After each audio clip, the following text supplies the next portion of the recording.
Hello guys, welcome back to my YouTube channel TMH Assistant. নমস্কাৰ আপোনালোকে মোৰ থাম্বনেইলটো দেখি গম পাইছে যে মই কি টপিকত ক'বলৈ গৈ আছোঁ হয় এখন অহা অক্টোবৰত 10 অক্টোবৰ তাৰিখে দুখন অসমীয়া চলচ্চিত্ৰ চিনেমা গৃহলৈ আহিব এখনৰ নাম হৈছে অগ্নিবীৰ আৰু দ্বিতীয়খনৰ নাম হৈছে যৌৱনী আমনি কৰে তাৰ সেকেন্ড পাৰ্ট যৌৱনে আমনি কৰে সেকেন্ড পাৰ্ট মুভিখন আজিৰ পৰা প্ৰায় 25 বছৰ আগত চিনেমা গৃহত ৰিলিজ কৰা গৈছিল তাৰে সেকেন্ড খণ্ডখন অহা 10 অক্টোবৰ তাৰিখে ৰিলিজ কৰা হ'ব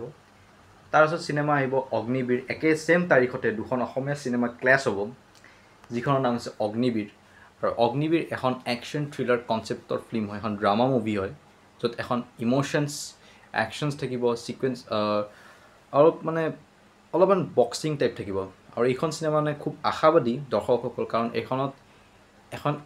ফুল সাউথ ইণ্ডিয়ান পেকেজ এটা দেখিবলৈ পাব কিন্তু এইখন চিনেমাৰ ট্ৰেইলাৰ ইতিমধ্যে ইউটিউবত আহিল অগ্নিবীৰৰ গান এটাও ৰিলিজ কৰিছে সাই পল্লৱী আছে গানটোত ট্ৰেইলাৰখন চাই অলপ মানে মোৰ এনেকুৱা লাগিল যে খুব ভাল হ'ব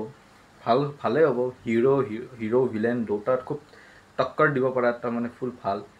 আৰু একশ্যন চিনছখিনি ভালেই সাউথ ইণ্ডিয়ান টাইপে ভাইব হৈছে কিন্তু VFXৰ ক্ষেত্ৰত একদম মানে এনেকুৱা লাগিছে যে মানে গ্ৰীনছ মানে ইউটিউবত যে গ্ৰীণ স্ক্ৰীণ পায় সেনেকুৱা পৰা উঠাই লৈ আনিছে সেনেকৈ অলপমান ইফেক্ট দিছে সেই টাইপৰ অলপ ফিল হৈছে গতিকে হলত যিহেতু এখন মুভি ৰিলিজ হ'ব তাকো VFX থকা ফিল্ম তো VFXৰ ক্ষেত্ৰত অলপ ইম্প্ৰুভমেণ্ট লাগিব কাৰণ মাহত এটা মাহ আছে ছেপ্টেম্বৰ মাহটো আছে খুব ভাল সময় আছে যদি এতিয়াও যদি তেওঁলোকে অকণমান বাজেট খটাই কিনে তেওঁলোকে যদি VFXখিনি যদি ঠিক কৰিব পাৰে ন এইখন মুভি চলাতে একদম চিয়'ৰ কাৰণ এইখনত কিছুমান এনেকুৱা ইফেক্ট দিছে তেওঁলোকে যেনেকুৱা ইফেক্ট আমি বাহিৰত দেখিবলৈ পাওঁ তো সেই ইফেক্টবিলাক খুব ইণ্টাৰেষ্টিং খুব ৰিয়েলিষ্টিক ফিল কৰিবৰ কাৰণে আৰু অলপমান সেই কামটোত ইম্প্ৰুভ দিব লাগিব যেনেকৈ লাষ্টত এটা চিন আহে কি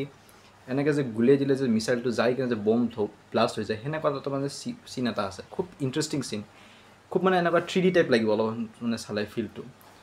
তো সেই বস্তু ফিল দিবৰ কাৰণে দৰ্শকসকলক ৰিয়েলিষ্টিক ফিল দিবৰ কাৰণে অলপমান কাম কৰিব লাগিব তো মোৰ সেইটো বস্তু অলপমান ভাল নালাগিল বাকী হিৰোটো একদম মজা হিৰো সিদ্ধান্ত কলিতা খুব ভাল এক্সপ্ৰেশ্যন দিছে তেওঁ এটা নীল আকাশৰ গানত ট্ৰেইলাৰতে গম পায় একেদিনত তেওঁৰ যৌৱনে আমনি কৰে 2 মুভিখনতো আছে তেওঁ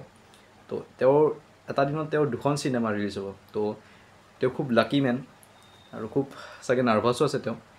নাৰ্ভাছ নহ'ব ভাল হ'ব চিনেমাখন এটা খুব ভাল আশা আছে যে অসমীয়া চিনেমা ইমান ডেভেলপমেণ্ট হৈ আছে আৰু আজি যেনেকৈ যোদ্ধা মুভিখন চলি আছে হলত এনেকৈ এই দুখন মুভিও ধুনীয়াকৈ চলি যাব বুলি এটা খুব আশা আছে তো চাওঁ কি হয় সকলোৱে যাব এই দুখন চিনেমা চাব ছাপোৰ্ট কৰিব আমাৰ অসমীয়া ইণ্ডাষ্ট্ৰী ধন্যবাদ অহা 10 অক্টোবৰ তাৰিখে